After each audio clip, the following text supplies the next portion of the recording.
Asia live T വിയിലെ feng shui പ്രോഗ്രാമിലേക്ക് ഏവർക്കും സ്വാഗതം. നമ്മളൊരു വീട് വയ്ക്കുമ്പോൾ അടുക്കള എവിടെ നിർമ്മിക്കാം, ആ അടുക്കളയിൽ എന്തൊക്കെ കാര്യങ്ങൾ ശ്രദ്ധിക്കാം എന്നുള്ളത് നോക്കാം. ഇപ്പോൾ നിങ്ങളുടെ വീടിൻ്റെ ദർശനം എങ്ങോട്ടോ ആയിക്കോട്ടെ, കിഴക്കോ പടിഞ്ഞാറോ തെക്കോ വടക്കോ ആയിക്കോട്ടെ, തെക്ക്, വടക്ക്, പടിഞ്ഞാറ്, കിഴക്ക്, ഇങ്ങനെയാണ് ഒരു വീട് നിൽക്കുന്നത്. ഇപ്പം നിങ്ങളുടെ വീടിൻ്റെ ദർശനം പടിഞ്ഞാറാണെങ്കിൽ നിങ്ങൾക്ക് ഈ ഭാഗത്ത് ഒരു അടുക്കള പണിയാം. ഇതെവിടെയാണ്? തെക്ക് കിഴക്കാണ്.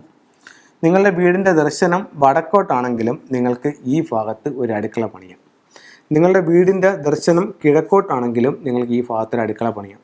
നിങ്ങളുടെ വീടിൻ്റെ ദർശനം തെക്കോട്ടാണെങ്കിലും നിങ്ങൾക്ക് ഈ ഭാഗത്ത് ഒരു അടുക്കള പണിയാം. ഇപ്പോൾ പടിഞ്ഞാറോട്ട് ദർശനമുള്ള നിങ്ങൾക്ക് ഈ ഭാഗത്ത് പ്രധാന ഡോറ് വയ്ക്കാം. വടക്കോട്ട് ദർശനമായിട്ടാണ് നിങ്ങൾ ചെയ്യുന്നതെങ്കിൽ ഈ ഭാഗത്ത് നിങ്ങൾക്ക് പ്രധാന ഡോറ് വയ്ക്കാം. കിഴക്കോട്ട് ദർശനമായിട്ടാണ് നിങ്ങൾ ചെയ്യുന്നതെങ്കിൽ ഈ ഭാഗത്ത് നിങ്ങൾക്ക് പ്രധാന ഡോറ് വയ്ക്കാം.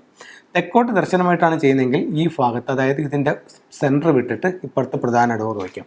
അപ്പം നിങ്ങൾക്ക് ഏത് ദിക്കിൽ നിങ്ങളുടെ വീട് ദർശനം വന്നാലും നിങ്ങൾക്ക് തെക്ക് കിഴക്ക് ഭാഗത്ത് അടുക്കള വയ്ക്കാം. അടുത്തത്, ഈ അടുക്കളയിൽ നമുക്ക് എന്തൊക്കെ ശ്രദ്ധിക്കണം? ഈ അടുക്കളയിൽ നമുക്ക് ഈ കിഴക്ക് ഭാഗത്ത് ഇങ്ങനെ ഒരു സ്ലാബ് പണിയാം. സ്ലാബ് പണിയുമ്പോഴത്തേക്ക് ഈ ഒരു റൂമിനെ മാത്രം നമ്മൾ എടുക്കുകയാണ്. ഇതിൽ ഇങ്ങനെ എടുത്തു, ഇത് ഇങ്ങനെ കിഴക്കോട്ട് നിൽക്കുന്നു. എന്നിട്ട് ഈ അടുക്കളയ്ക്കകത്ത് തന്നെ ഈ പറയപ്പെടുന്ന 8 ദിക്കുകളും ഇതിനകത്തുമുണ്ടല്ലോ. അപ്പോൾ അങ്ങനെയാണെങ്കിൽ ഇത് എന്തായി? സൗത്ത് വെസ്റ്റായി, ഇത് വെസ്റ്റായി, ഇത് നോർത്ത് വെസ്റ്റായി, ഇത് നോർത്തായി, ഇത് നോർത്ത് ഈസ്റ്റായി, ഇതിനകത്ത് ഈസ്റ്റായി, ഇത് സൗത്ത് ഈസ്റ്റായി, ഇത് സൗത്തായി. അപ്പോൾ അതിനെ ഒരു ചെറിയ സ്മാൾ താഴ്ചയിലേക്ക്, ഒരു ചെറിയ സങ്കല്പത്തിലേക്ക് നമ്മൾ എടുത്തിട്ട് ഇതിനകത്ത് വടക്ക് കിഴക്ക് എപ്പോഴും നമ്മൾ വെള്ളത്തിൻ്റെ സാന്നിധ്യമല്ലേ പറയുന്നത്, കിണറൊക്കെ വടക്ക് കിഴക്കല്ലേ നിൽക്കുന്നത്. അപ്പോൾ നമുക്ക് അടുക്കളയ്ക്കകത്ത് ഈ വടക്ക് കിഴക്ക് ഭാഗത്ത് എന്ത് ചെയ്യാം? സിങ്ക് വയ്ക്കാം. വടക്ക് കിഴക്ക് ഭാഗത്ത് സിങ്ക് വയ്ക്കാം. അഗ്നികോണിലാണല്ലോ അഗ്നി പറയുന്നത്. അപ്പോൾ നമുക്ക് അഗ്നികോണിൽ തന്നെ അഗ്നി കൊടുക്കാം. ഇവിടെ നമുക്ക് സ്റ്റൗവോ അടുപ്പോ വയ്ക്കാം. ഇത് ഏതായാലും അഗ്നി ഇവിടെ വരണം എന്നേ ഉള്ളൂ. ഇത് കിഴക്കോട്ട് നോക്കി നിന്ന് തന്നെ പാചകം ചെയ്യണം. പല വീടുകളിലും വടക്കോട്ട് നോക്കി നിന്ന് പാചകം ചെയ്യുന്നതായിട്ട് കാണുന്നുണ്ട്. വാസ്തുവിൻ്റെ പല ഗ്രന്ഥങ്ങളിൽ അത് പറയുന്നുണ്ട്. അന്നത്തിന് വരെ മുട്ടുമെന്ന് പറയുന്നുണ്ട് വടക്കോട്ട് നോക്കി നിന്ന് പാചകം ചെയ്താൽ. പല വീടുകളിലും അങ്ങനെ ചെയ്യുന്നുണ്ട്. അപ്പോൾ നമുക്കിവിടെ ഇങ്ങനെ വെച്ചു. അപ്പോൾ ചോദിക്കും, വെള്ളവും തീയും അടുത്തടുത്തായില്ലേ എന്ന്. മിനിമം 2 അടിയെങ്കിലും അകലം ഉണ്ടായാൽ മതി. ഇപ്പോൾ 2 അടിയല്ല, ഇത് ഏകദേശം 10 അടിയുള്ള റൂമാണെന്നുണ്ടെങ്കിൽ ഇവിടെ ഏകദേശം ഇതിൻ്റെ ഇടയ്ക്ക് ഒരു 6 അടി ഗ്യാപ്പ് ഉണ്ടാവും. അപ്പോൾ അതിനെ അങ്ങനെ കറക്റ്റ് ചെയ്യാം. അത് കഴിഞ്ഞിട്ട് ഈ അടുക്കളയിലേക്ക് കയറാനായിട്ട് നമുക്കൊരു വാതിൽ വേണമല്ലേ, അത് നമുക്ക് ഉച്ചസ്ഥാനത്ത് കൊടുക്കാം. ഉച്ചസ്ഥാനം എന്ന് പറയുന്നത് എന്താണ്? ഇതിനെടുത്തിട്ട് ഇതിനെ 4ആയിട്ട് തിരിക്കുമ്പോൾ ഇവിടം വരെയുള്ള ഭാഗം ഉച്ചം, ഇവിടം വരെയുള്ള ഭാഗം ഉച്ചം, ഇത് ഉച്ചം, ഇത് ഉച്ചം. അപ്പം ഈ 4 ഭാഗത്ത് ഉച്ചമുണ്ട്. അപ്പോൾ ഇതിൻ്റെ ഉച്ചം എന്ന് പറയുന്നത് വടക്ക് പടിഞ്ഞാറിൽ നിന്ന് ഇതിനകത്തോട്ട് കയറുന്ന രീതിയിൽ അവിടെ നമ്മൾ ഡോറ് കൊടുത്തു. അപ്പോൾ ഉച്ചസ്ഥാനത്ത് ആ ഡോറും വന്നു. ഇനി നമുക്ക് അടുക്കളയിൽ നിന്ന് മറ്റ് ആവശ്യങ്ങൾക്കായിട്ട് വെള്ളം പുറത്തോട്ട് കൊണ്ടുപോകാനോ പുറത്തോട്ട് ഇറങ്ങാനോ ഒക്കെ ഒരു സ്ഥലം വേണമല്ലേ, അത് നമുക്ക് എവിടെ കൊടുക്കാം?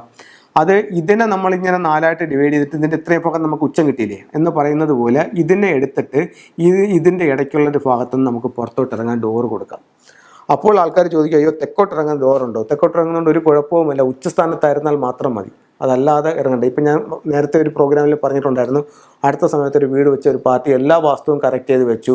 എന്നിട്ട് വാസ്തു വരച്ചു കൊടുത്തു ഇവിടെ നിന്ന് ഇറങ്ങാൻ ഡോറ്. അവർ വാസ്തു വരച്ചു കൊടുത്തു ഇവിടെ നിന്ന് ഇറങ്ങാനായിട്ട് ഡോറ്. അവർ ഇവിടെ നിന്ന് ഇറങ്ങിയപ്പോഴത്തേക്ക് വാസ്തു തെറ്റി നീച്ചത്തിൽ കൊണ്ടുപോയി ഡോറായി. ഈ ഉച്ച അവർ ചിന്തിച്ചതെന്ന് പറഞ്ഞാൽ തെക്കോട്ട് ഇറങ്ങണ്ടെന്ന് വിചാരിച്ചിട്ട് ചിന്തിച്ചതാണ്. പക്ഷേ അത് അല്ല, ഇതാണ് എൻ്റെ ശരി. അപ്പോൾ ഈ രീതിയിൽ നമുക്ക് ഈ അടുക്കളയെ സെറ്റ് ചെയ്തെടുക്കാം. പിന്നെ നമുക്ക് അടുക്കളയിൽ ശ്രദ്ധിക്കേണ്ട ഒരു കാര്യം എന്താണ്? നമുക്കിതിനകത്ത് മറ്റുള്ള സാധനങ്ങൾ പറക്കി വയ്ക്കാനും ചോറും അങ്ങനെയുള്ള കാര്യങ്ങളൊക്കെ. അപ്പോൾ എപ്പോഴും വെയിറ്റുള്ള കാര്യങ്ങൾ നമുക്ക് എവിടെ വയ്ക്കാം?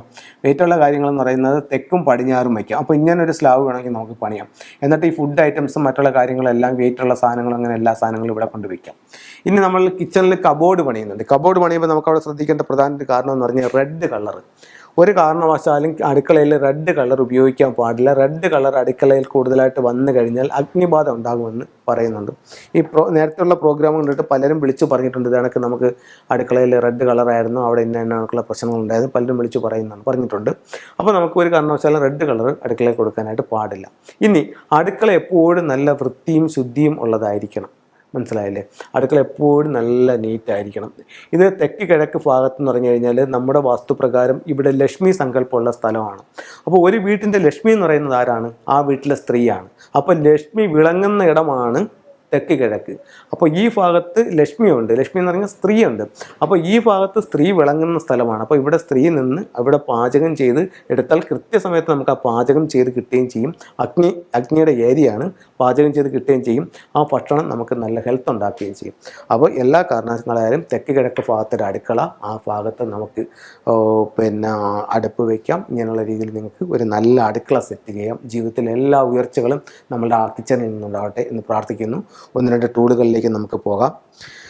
ഇത് ഒരു മൾട്ടി പർപ്പസ്, അതായത് പല കളറിലുള്ള സ്റ്റോൺസ് ആണ്. ഇതെന്ന് പറയുമ്പോഴത്തേക്ക് ത്രോട്ട് ചക്ര ഇത് വായിക്കുന്നു. ഗ്രീൻ എന്ന് പറയുമ്പോൾ ഹാർട്ട് ചക്ര. അങ്ങനെ ഓരോ ചക്രാസുമായിട്ടൊക്കെ ഈ സ്റ്റോണിന് ബന്ധമുണ്ട്. അപ്പോൾ പ്രധാനമായിട്ടും 7 ചക്രങ്ങളുണ്ടെന്നുള്ളതാണ് പറയുന്നത്. അത് ക്രൗൺ ചക്ര, തേർഡ് ചക്ര, തോട്ട് ചക്ര, ഹാർട്ട് ചക്ര, സോളാർ പ്ലെക്സ്, നേവൽ ചക്ര, റൂട്ട് ചക്ര, അങ്ങനെ 7 ചക്രങ്ങളാണ്. അപ്പോൾ 7 ചക്രങ്ങൾക്കും 7 നിറങ്ങളുണ്ട്. അപ്പോൾ 7 കളറുള്ള സ്റ്റോൺ നമ്മൾ അതാത് സ്ഥലങ്ങളിൽ ഉപയോഗിക്കുക, അല്ലെങ്കിൽ ആ നിറങ്ങൾ ഉപയോഗിക്കുകയോ ചെയ്യുമ്പോൾ ഓരോ ചക്രങ്ങളും ആക്റ്റീവ് ആവും എന്നൊക്കെ ഇതിൻ്റെ ക്രിസ്റ്റലിൻ്റെ ഇതിൽ പറയുന്നുണ്ട്, അല്ലെങ്കിൽ നമ്മുടെ ഇതനുസരിച്ച് പറയുന്നുണ്ട്. അപ്പോൾ ആ നിറങ്ങൾ സ്റ്റോണുകളൊക്കെ ഉപയോഗിക്കുന്നത് നമുക്ക് കൂടുതൽ മെച്ചമുണ്ടാകും. അത് കഴിഞ്ഞിട്ട് ഇത് അമത്തിസ്റ്റ് എന്ന് പറഞ്ഞിട്ട് സ്റ്റോളാണ്. ഇത് ഭാര്യയും ഭർത്താവും തങ്ങളുടെ ഐക്യത്തിന് വേണ്ടിയിട്ട് ഇതിൻ്റെ റോക്ക് ബെഡിൻ്റെ കാലിൽ വരുന്ന ഭാഗത്ത് കെട്ടിയിടുന്നത് നല്ലതാണ്. ഇത് നമുക്കൊരു ഡിവൈൻ എനർജി കിട്ടാനും ഈ സ്റ്റോൺ ഉപയോഗിക്കുന്നത് നല്ലതാണ്. ഇത് വരുമ്പോഴത്തേക്ക് ഇത് ഒരു സ്റ്റോണാണ്. ഇത് യെല്ലോ സ്റ്റോണാണ്. അപ്പോൾ നിങ്ങൾക്ക് കാണുമ്പോൾ തന്നെ അറിയാം ഇത് ഒറിജിനലായിട്ടുള്ള സ്റ്റോണാണ്. ഇത് പക്ഷേ ഒറിജിനൽ അല്ല, ഇത് ആർട്ടിഫിഷ്യലാണ്, ഇത് ഉണ്ടാക്കിയെടുക്കുന്നതാണ്. ഇതിന് ആ ഒരു എനർജി ഇല്ല, പക്ഷേ ഇതിന് ആ ഒരു എനർജി ഉണ്ട്. ഇത് നമ്മൾ രണ്ടും കയ്യിൽ പിടിക്കുമ്പോൾ തന്നെ നമുക്ക് അതിൻ്റെ ഒരു എനർജി ഫീൽ ചെയ്യുന്നതാണ്. അപ്പോൾ ഇത്തരത്തിലുള്ള കാര്യങ്ങൾ ഉപയോഗിക്കാം. ഇത് ഒരു വൈറ്റ് ക്രിസ്റ്റലിൻ്റെ ബോളാണ്. ഇപ്പം നമ്മളൊരു കെട്ടിടത്തിൻ്റെ പണി, അതിപ്പോൾ നമുക്ക് വീടായാലും ശരി തന്നെ, വലിയ ബിൽഡിങ്ങുകളായാലും ശരി തന്നെ, നമ്മൾ ഉദ്ദേശിക്കുന്ന ഒരു ടൈമിനകത്ത് വെച്ച് ആ പണി തീർന്നില്ല, കഴിഞ്ഞ 3-4-5 വർഷങ്ങളായിട്ട് ആ പണി പെൻഡിങ്ങിൽ നിൽക്കുകയാണെന്നുണ്ടെങ്കിൽ അതിൻ്റെ ആ ബിൽഡിങ്ങിൻ്റെ 4 മൂലകളിൽ പിരമിഡ് സ്ഥാപിച്ച് ഈ ക്രിസ്റ്റൽ പ്രോഗ്രാം ചെയ്ത് അതിനകത്ത് വെച്ച് കഴിഞ്ഞാൽ നമ്മൾ ആ ഒരു ഉദ്ദേശിക്കുന്ന ടൈമിനകത്ത് ആ വീടിൻ്റെ അല്ലെങ്കിൽ കെട്ടിടത്തിനെയും പണി പൂർത്തിയാകാനായിട്ട് സാധിക്കുകയാണ്. നമ്മൾ ഒരുപാട് വീടുകളിൽ അത് ചെയ്ത് റിസൾട്ടുള്ള കാര്യമാണ്. അപ്പോൾ ഇത്തരത്തിലുള്ള ടൂളുകൾ നിങ്ങൾ ഉപയോഗിച്ച് നോക്കൂ. നിങ്ങളുടെ ജീവിതത്തിൽ വലിയ വിജയങ്ങൾ ഉണ്ടാവട്ടെ എന്ന് പ്രാർത്ഥിച്ചുകൊണ്ട് നിർത്തുന്നു. നന്ദി, നമസ്കാരം. കൂടുതൽ വാർത്തകളും വീഡിയോകളും കാണാൻ ഈ ചാനൽ സബ്സ്ക്രൈബ് ചെയ്യുക. കൂടെ ബെൽ ബട്ടൺ അമർത്തുക.